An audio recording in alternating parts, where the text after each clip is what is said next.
coaching regime at UNLV begins with Tony Sanchez. However, Blake Decker, the quarterback, is back. What's the biggest difference in the new coaching staff?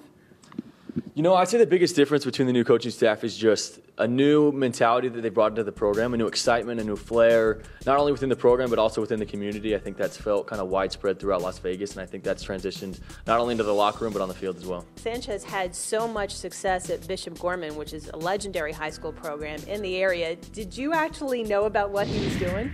You know, I did. I played high school football in Arizona, and Bishop Gorman came over and played a couple teams in Arizona towards the beginning of his stint at Bishop Gorman. And, yeah, obviously I think everybody had heard about the 50,000 uniforms, helmets, and success that they were having, so it's impossible not to hear about it. Barney Cotton, your new offensive coordinator, coming over from Nebraska. He's got a history of working with dual-threat quarterbacks. How has he helped you try to move along? Yeah, I think it's so advantageous to have a coach that's worked with dual-threat quarterbacks before that kind of know how to schematically work with an offense that fits with the quarterback. And I think for me, going through spring and learning the offense, it's a lot of similarities between the offense that we ran this year, but enough differences that I think it's advantageous for what we're trying to do and what we're trying to accomplish. And for me personally, just getting the ball out of my hands quicker and making better decisions, and he's been tremendous in helping me do so far. Well, yeah, I know one of the stats that probably weighs on you is the 15-18 TD INT differential, specifically because he has so much experience in the system that you like to run. How do you think you can lower that number? Absolutely.